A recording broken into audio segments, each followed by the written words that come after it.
praktikumnya, Dek?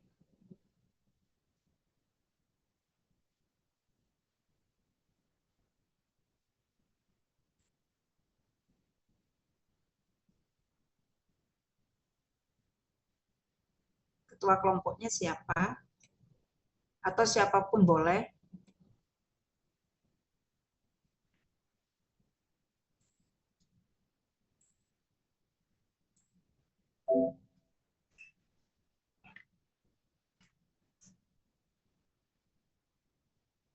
Siapa yang menampilkan hasil praktikum?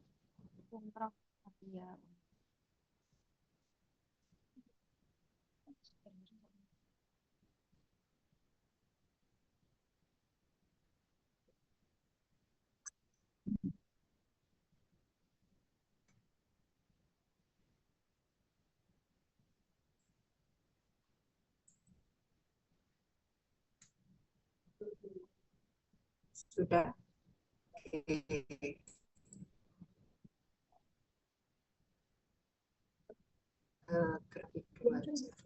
Di atas sendiri ya hasil apa di atas sendiri apa tabel saya ditampilkan tabelnya dulu.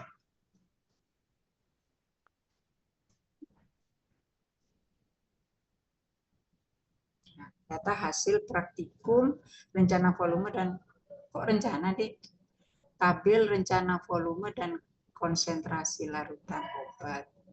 Oh, ini rencana volume terus diberikan apa ini histamin, oke ya histamin.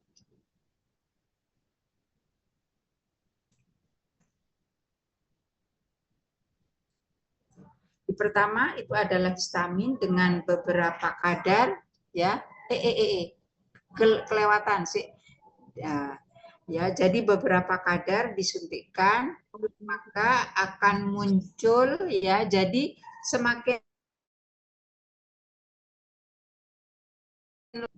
dari 10 pangkat min 2 sampai 10 pangkat min 10 maka akan terjadi apa deh penurunan kontraksi.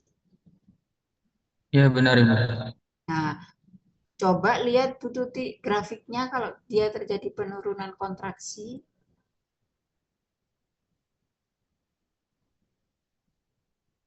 Oke. Nah, ini deh. Di kadar 10. Oh ya, 10 pangkat ini kan paling kecil ya. Jadi naik terus terjadi kenaikan apa namanya kontraksi maksimal ya. Nah, kenapa ini di sini ya? Kenapa di sini dengan kenaikan kadar kok tidak terus naik saja kontraksinya?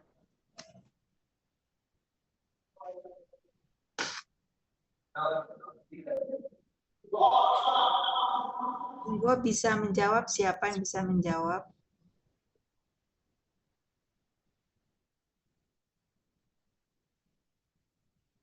Ini kok gambarnya naik saja, lurus terus.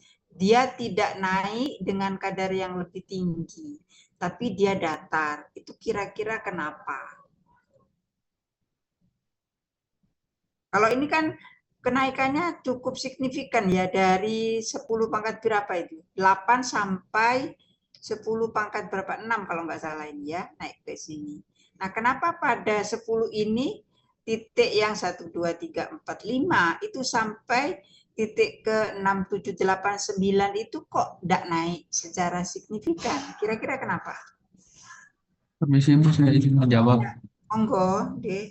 Eh, menurut saya kenapa obat histamin ini saat diinjeksikan itu eh, pada dosis tertentu dia tidak naik atau cenderung terbilang konstan. Itu karena obat histamin ini kan mengikat reseptor. Dia obatnya selektif H1, H1 dan mengikat reseptor H1. Dan mungkin pada dosis tertentu reseptor tersebut mengalami kondisi kejenuhan. Jadi walaupun dosisnya ditambahkan, jadi reseptornya tempat untuk berikatan dengan reseptor itu sudah habis. Jadi dia cenderung konstan seperti itu Ibu mungkin. Oke ya, ya. Jadi di sini ini adalah histamin ya, katanya Gosan, di mana histamin itu dapat mengaktifkan H21 reseptor. Nah, kenapa kenapa kok dengan dosis yang tinggi dia datar, tidak signifikan kenaikannya ya? Jadi histamin itu kan terikat dengan reseptor tersebut.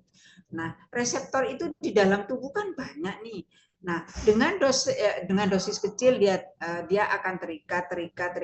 Nah, di mana dia pada suatu saat reseptor yang ada neurotransmitter yang ada di tubuh itu sudah penuh. Lah walaupun ditambah ya tetap aja dia efeknya tetap. Ya, makanya betul Gosan jawabannya. Jadi memang dia sudah jenuh atau dia sudah tidak kebagian ikatannya. Dia tidak kebagian pasangan ya, sehingga dia kontraksinya konstan ya. Nah, jadi di sini histamin adalah meningkatkan kontraksi usus. Biasanya menyebabkan apa kalau dia meningkatkan kontraksi usus? Kontraksi usus kita meningkat, biasanya menyebabkan apa? Nyeri. Nyeri. Apalagi kira-kira di usus lo ini, apalagi nyeri hebat, biasanya mules gitu loh perutnya ya, itu karena adanya histamin. Berikutnya akan terjadi apa? Jika terjadi vasokonstriksi akhirnya karena kontraksi, maka terjadi diare dan sebagainya ya. Makanya nanti terapinya adalah terapi anti kontraksi atau vasodilatasi ya, seperti itu. Ya, jadi cukup signifikan kena yang pada titik ke 10 pangkat min 6 pada 10 pangkat min berapa ini? 9 sampai 10 pangkat min 6, jadi kenaikan cukup signifikan sehingga pada kadar 10 pangkat min 6 sampai min 2 itu datar karena yaitu tadi kondisi jenuh atau dia tidak kebagian reseptor di sini. Maka grafiknya menjadi datar ya. Oke, ada yang ditanyakan sampai di sini histamin? Berikutnya adalah asetilkolin. Asetilkolin bagaimana, Dek? Asetilkolin agonis dulu aja, Dek. Nanti aja ya. Asetilkolin juga seperti itu. Grafiknya hampir sama ya, Dek.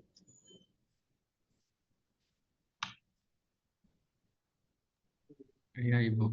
Ya. Jadi asetilkolin itu ada di dalam di mana? Otot polos usus halus ya, dia juga dapat menyebabkan kontraksi ya, dia dapat menyebabkan kontraksi dan profilnya pun sama ya, pada titik min berapa ya, min 9 sampai min 6 kenaikan kontraksinya cukup signifikan, tetapi pada min 6 sampai min 2 dia datar ya, karena itu tadi penjelasannya sama dengan penjelasan terapi sama dengan obat histamin. Ini kan asetilkolin yang sama ya. Terus berikutnya adalah mepiramin jadi ya. Berikutnya adalah Mepiramin ya. antagonisnya Ibu. Oh bukan, bukan. Antagonis yang agonis yang lain. Nah, agonis yang lain morfin. Nah, di sini beda. Kalau morfin itu obat apa kira-kira? Morfin adalah obat apa dan mekanismenya seperti apa?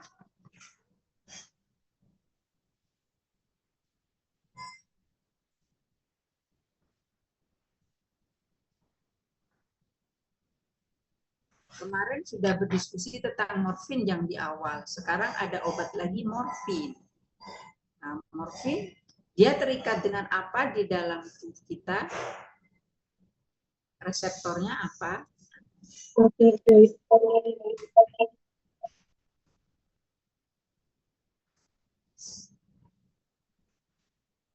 Reseptornya apa, Dek? Putih tidak? Agak jauh barangkali. Reseptornya Myo-opioid. MOP, myo.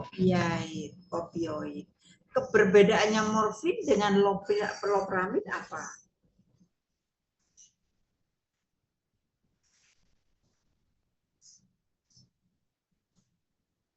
Kalau morfin itu berikatannya di ini ibu, diekspresikannya di sistem saraf pusat. Nah, sedangkan kalau loperamid itu di sistem saraf enteriknya. Ya. Jadi reseptor opioid ya selain ada di sentral di otak, dia juga ada di saluran cerna loh, ya. Jadi reseptor opioid itu ada di saluran cerna dan ada di otak kita.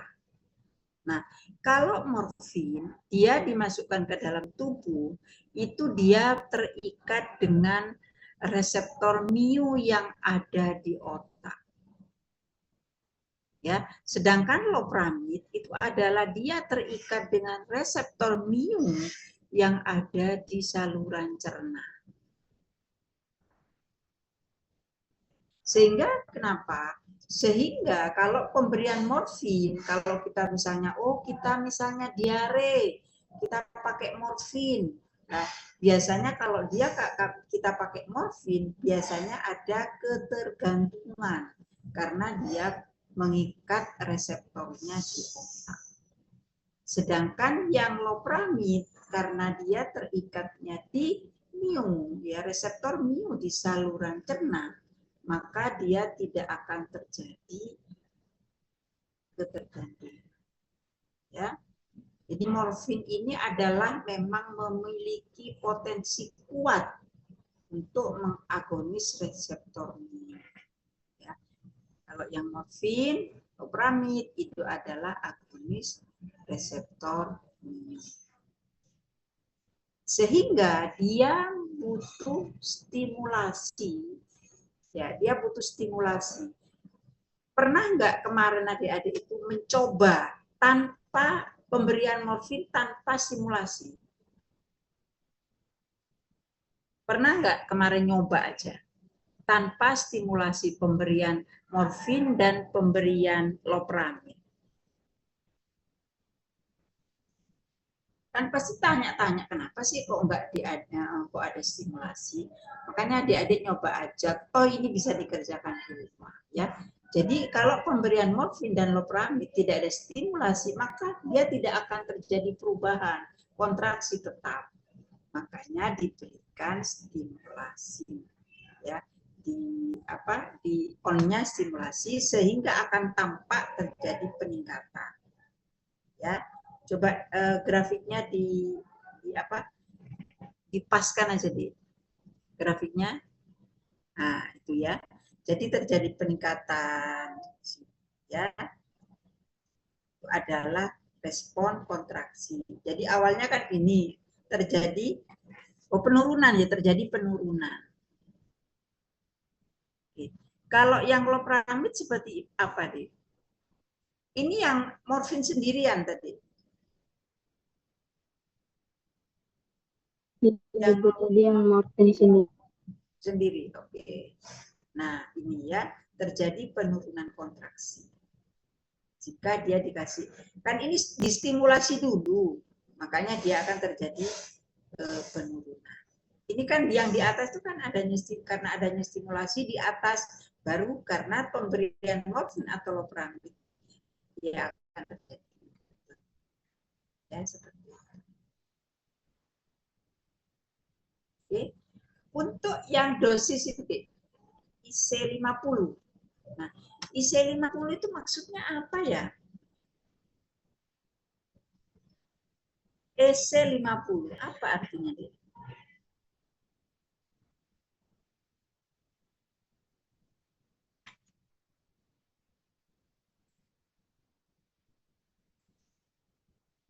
Laurena.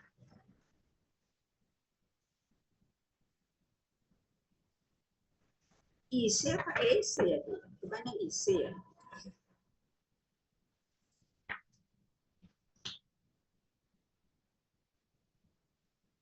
Laurena gimana Laurena?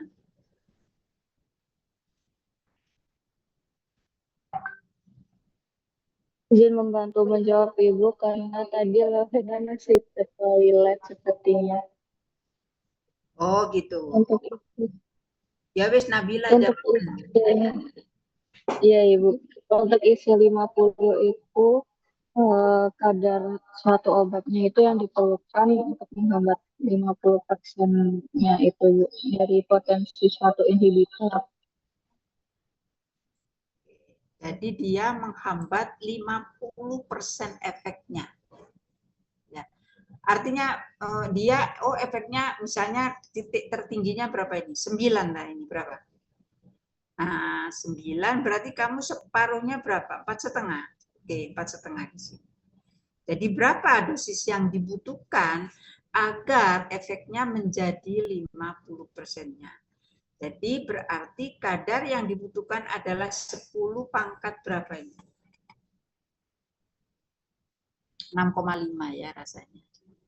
10 pangkat min 0, betul kan? Ya, jadi 10 pangkat min, kalau 7 tuh segini masalahnya, berarti sekitar 6,5 ya. Jadi membutuhkan dosis normal untuk mendapatkan efek 50%-nya ya. Oke ya. Karena apa? Mengapa kita memakai program ini ya? Ya, program ini. Karena kan kalau untuk hewan seperti yang kalian praktikum sebelumnya itu untuk melihat efek sampingnya itu efeknya itu susah ya, dengan kadar beberapa itu gimana caranya. Maka kita punya program seperti ini, kita bisa melihat dengan kadar segini beberapa macam kadar itu apa yang terjadi ya, seperti itu. Baik, ada yang ditanyakan sampai di sini? Ya, jadi di situ ada efek agonis ya, anti histamin, asilkolin dan pilokarpin untuk respon kontraksi naiknya maksimal. Ya, sedangkan morfin dan loperamid ya, dia distimulasi terlebih dahulu agar naik, tetapi baru setelah pemberian obat menjadi turun sampai normal.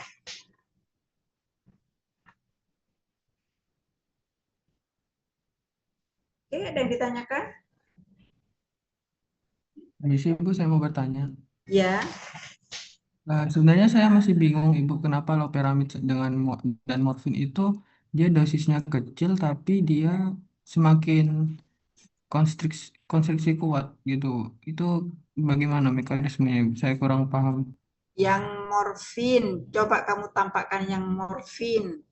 Siapa namanya? Nabila ya. Siapa yang?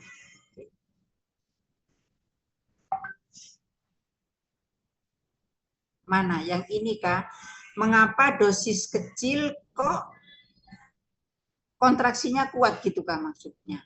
Nggih, Ibu. Nah, sebenarnya dosis kecil ini kan apa namanya? Kan dia karena distimulasi dulu Gosan. Obatnya itu kan kamu naikkan dulu ini grafiknya. Baru dengan bertambahnya dosis, maka kontraksinya itu akan, kan kamu naikkan dulu, maka dengan penambahan dosis pelan-pelan dia akan menurun secara maksimal. Sebentar. Dengan kadar kecil kok sebenarnya nggak kuat ini kan, karena memang kamu stimulasi dulu. Jadi dia bertambahnya dosis, penekanan kontraksinya tuh semakin lama semakin, bukannya karena kamu stimulasi dulu ini, sehingga dia efek maksimalnya efek yang mulai min 6 sampai min 2 kan gitu. Enggak gitu tak.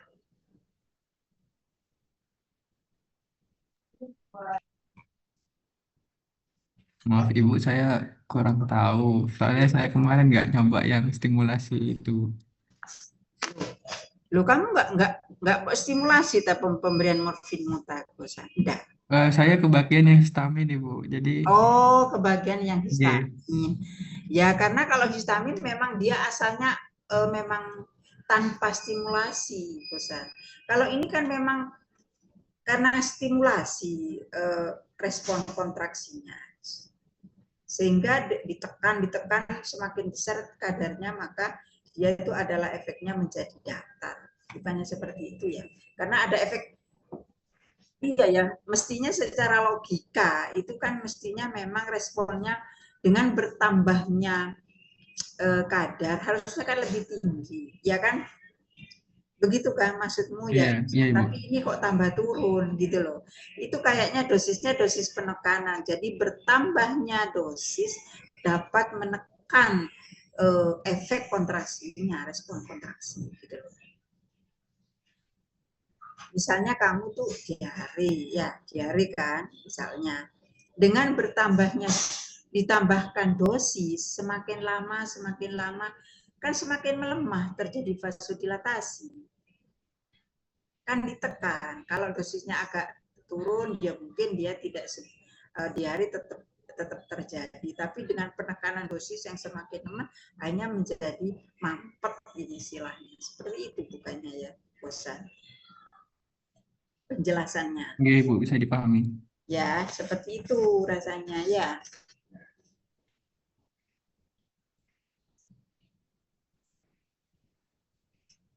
Ya, jadi loperamid di sini atau morfin akan itu merupakan opioid sintesis yang dapat berikatan dengan reseptor mu di usus. Ya, sama seperti morfin juga seperti itu. Nah, sehingga dia dapat menyebabkan penurunan kontraksi otot polos di usus. Jadi semakin besar kadarnya, maka penurunan kontraksi ototnya akan semakin besar. Yang lama-lama akan datar itu grafiknya, ya seperti itu. Ya, jadi semakin lama penekanan kontraksi itu akan semakin melemah sehingga bisa sembuh, bisa tidak terjadi kontraksi, tidak ada nyeri di situ karena dia akan menekan daripada kontraksi otot polosnya. Ya, kalau morfin itu di otak atau di sentral CNS, sedangkan kalau loperamid itu di saluran cerna. Gitu, bosan. Oke, ada yang ditanyakan yang lain?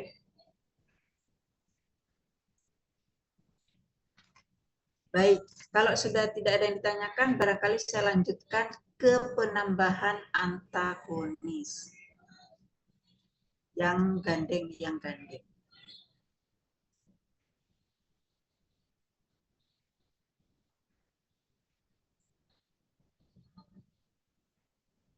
Oke, ini mempiramin, hubungan mempiramin dengan respon kontraksi ya. Oh, enggak langsung double ya. Ini dengan apa? Histamin ya. Ini antagonis saja. Kenapa, Dek? Ini gimana gambarnya? Tidak dengan histamin kan itu gambarnya? Dengan histamin, Ibu.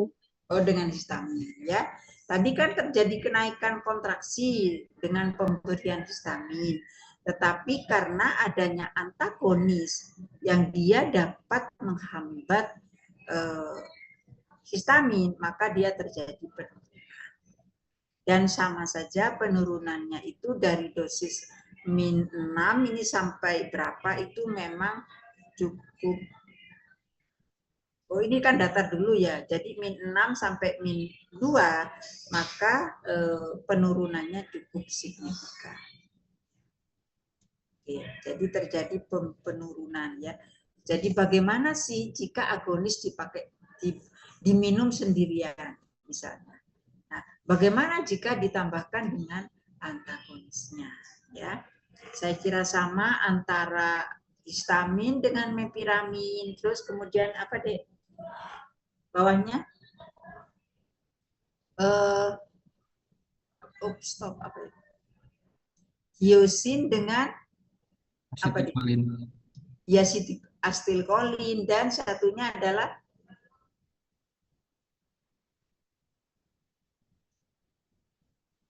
kalau naloxon kan morfin dan loperamid. Yang lain kan ada asetilkolin, ada histamin, ada lagi apa tadi? Pilokarpin. Pilokarpin dengan apa deh? Hiosin, Ibu. Oh, hiosin. Ya. Jadi diare misalnya mules kan kalau kontraksi gitu. Maka biasanya obatnya diberikan hiosin. Hiosin itu kalau di pasaran itu namanya Buscopan. Ya. Kalau mulus karena kontraksi halus, maka biasanya diberi obat namanya hiosin, yaitu Buscopan, spasminal. Ya. Artinya apa? Antispasmo.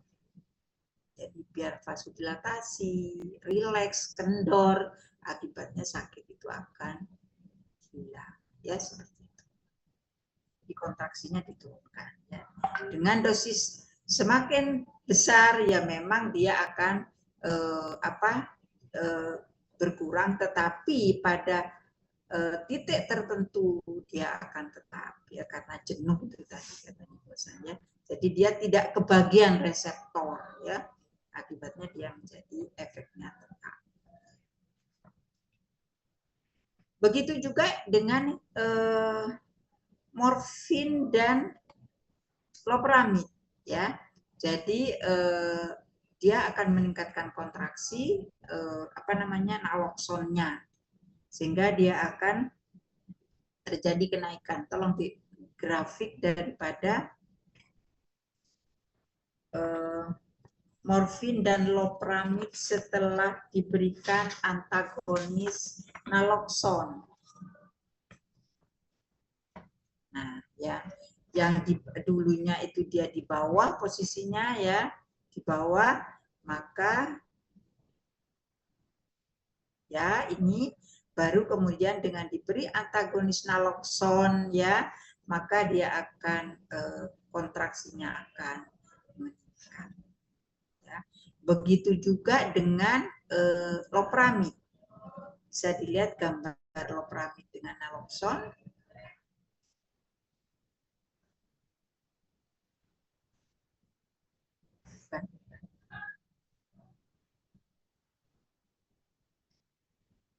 Nah, ini ya.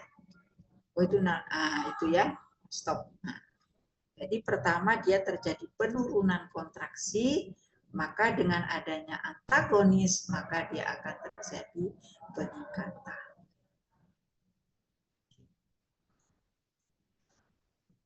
Mungkin itu yang bisa saya jelaskan, barangkali ada yang ditanyakan. Jadi naloxon itu memang merupakan selektif mu opioid yang juga kuat, sama dengan morfin sebagai agonis reseptor mu juga kuat. Ya. Jadi di sini pemberian naloxon mu opioid reseptor yang mana sebelumnya diikat oleh morfin. Jadi dia misalnya kan awalnya morfin masuk, dia terikat dengan apa? Reseptornya. Kemudian dengan adanya naloxon, maka kedudukan daripada morfin itu akan digantikan oleh naloxon. Sehingga kontraksi otot polosnya itu akan diturunkan dan dikembalikan dalam kondisi normal.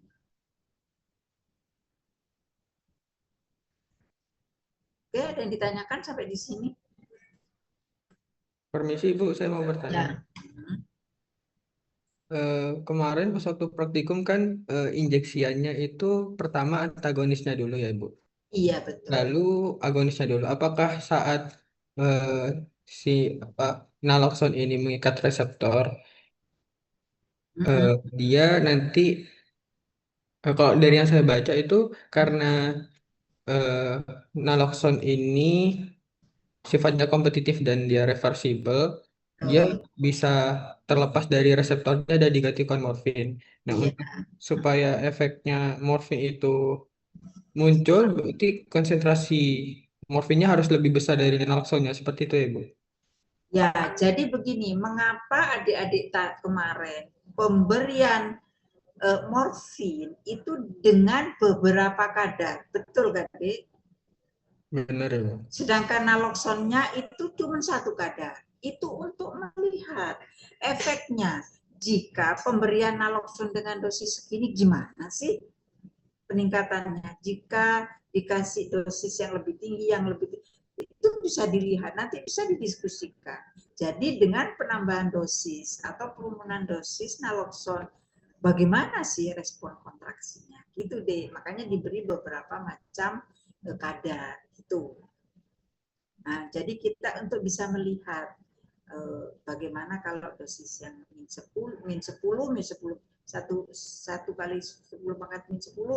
Nah, bagaimana dengan dosis 1 pangkat min 2? Nah, itu kan nanti bisa dilihat. Ada nggak gambaran grafiknya di sini? Ada kan? Ya di sini nih. Ya kan? Jadi nggak harus sama. Kita lihat, kita kan namanya aja penelitian. Ya. Jadi dengan dosis min 10 berarti ini sudah ada naloxonnya kan? Dengan dosis min 10 dia tidak bergerak masih, ya kan? Min 8 masih belum lah, min 6 masih belum, ya. Terus kemudian min 4 ya masih belum, min 2, min 1 langsung naik karena dosisnya semakin lama semakin. Nah, naloxonnya berapa kadarnya yang dimasukkan? Ya, jadi dengan pemberian naloxon dosis sekian pada pemberian morfin ini ya, morfin dari ini tidak bergerak deh, tidak naik. Tetapi semakin lama berarti min 3, min 4 sudah bisa naik. Ya, jadi untuk mengetahui seberapa besar si kadar yang diberikan, morfin yang diberikan untuk bisa naik menjadi respon kontraksi. Seperti itu, Bosa. Ibu, tapi yang dosisnya berbeda-beda, naloxonnya itu bukan morfinnya. Oh, naloxonnya yang berbeda, bukan morfinnya. Iya, Ibu, Ya. naloxonnya. Oh, naloxonnya yang berbeda. Oh iya sih, ini naloxon betul. Jadi berarti bagaimana? Morfinnya berapa yang diberikan, Dek? Dosisnya? 10 min 3, Ibu. 10 min 3. Kalau 10 min 3, naloxon 10 min 3 itu sudah naik ini, Dek. Sudah ada respon.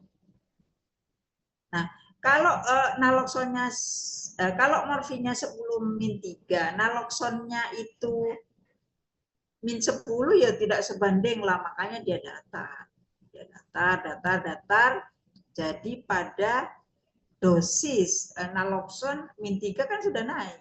Ya sama kan akhirnya dosis naloxonnya min 3, dosis morfinnya juga 10 pangkat. Baru terjadi kenaikan kontraksi.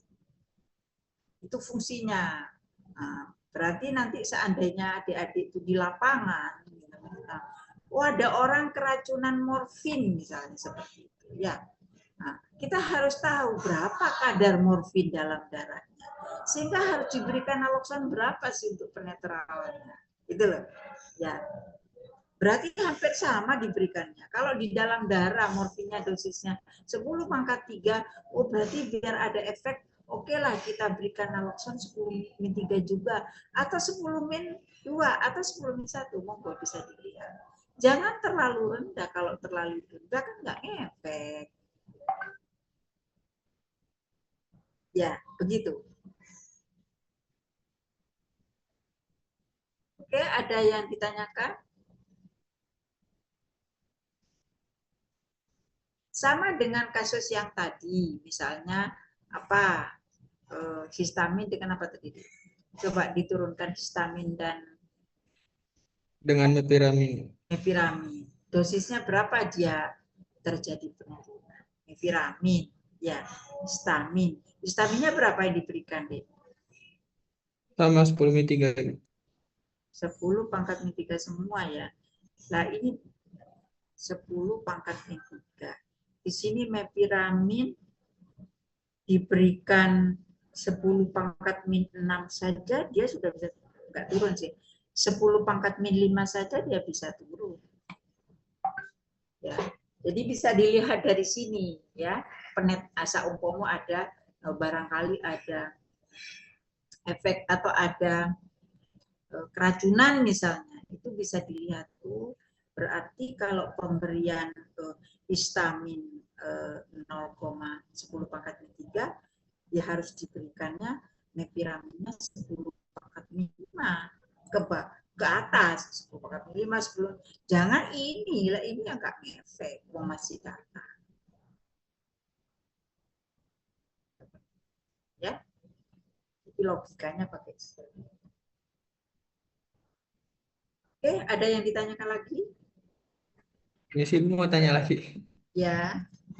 Berarti kan ini tadi untuk agonisnya kan 10/3 ya Bu. Sedangkan di histamin ini dia obat mepiraminnya belum 10/3 tapi sudah turun. Apakah kondisi seperti ini itu bisa dipengaruhi karena tadi obat ya kompetitif itu kompetisi dari suatu obat itu ada salah satu yang dominan sehingga untuk berikatan dengan reseptor itu bisa lebih Kuat. kuat seperti itu Ibu. Iya deh. Jadi itu hal tersebut bisa, misalnya dia ada kompetisi antara mepiramin dan histamin. Dia terikat dengan reseptornya. Kalau yang berarti ini yang lebih kuat itu kayaknya apa? Histamin apa mepiramin? Mepiramin ya. Kan mepiraminnya terikat kuat dengan reseptornya. Dengan penambahan histamin 10 pangkat min 10 pangkat min 3 ya dia. Min 3. Lalu 10 pangkat min 5 saja dia sudah bisa turun. Di pangkat 10 pangkat min 5 saja dia bisa turun. Berarti yang lebih kuat mepiramin atau histamin?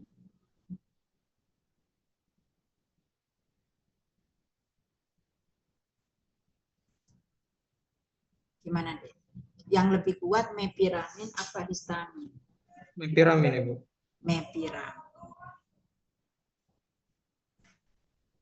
Masuk mepiramin? Mepiramin lo membutuhkan dosis untuk turun ya 10 pangkat min 5. Sedangkan histamin membutuhkan 10 pangkat min 3. Kuat mana dia? Histamin Ibu. Histamin. Ya. Histamin. Ya, histamin. Ya. Seperti itu. Ya, sama dengan terjadinya interaksi obat itu seperti itu. Misalnya adik-adik itu minum, pernah mungkin saya jelaskan pada saat kuliah farmakologi. Kan banyak kasus ya, orang diabetes itu kan ada efek samping ke nyeri saraf. Nah, biasanya nyeri saraf pertama kali diberikan oleh dokter itu adalah NSAID. Ya, contohnya diclofenac. Nah, diclofenac jika diminum dengan golongan obat diabetes misalnya glimepirid atau sulfonilamid, ya sulfonamid, maka akan terjadi kompetisi kan, dia sama-sama berebut satu reseptor. Nah, yang kuat biasanya golongan NSAID. Karena NSAID lebih kuat terikatnya, maka lepaslah sulfonamidnya, glibenclamid ke dalam darah. Ya, akibatnya apa? Glibenclamid di dalam darah kadarnya menjadi naik. Padahal dia mempunyai efek samping apa? Hipoglikemia. Maka kalau hipoglikemia orangnya bisa lemes dan bisa tidak sadar. Seperti itu. Ya. Jadi yang kuat terikat nongkrong adalah NSAID dengan reseptornya. Sehingga sisanya itu akan lepas ke dalam darah. Akibatnya kadar di dalam darahnya meningkat. Sehingga efek sampingnya akan tampak. Sama dengan ini nantinya.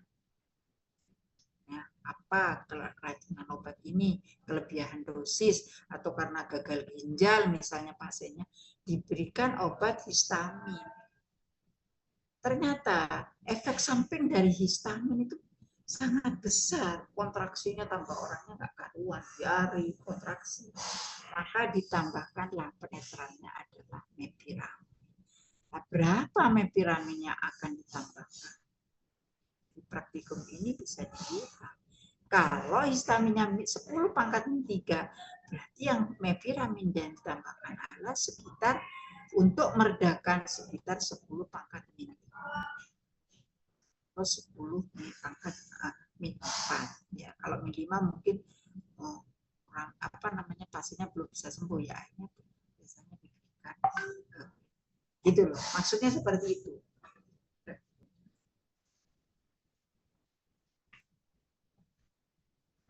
Oke, ada yang ditanyakan?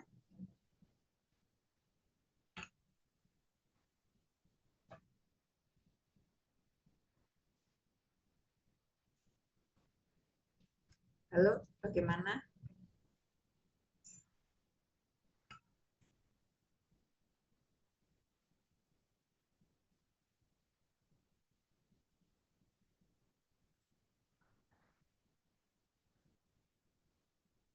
Baik, kalau tidak ada yang ditanyakan, bisa saya akhiri.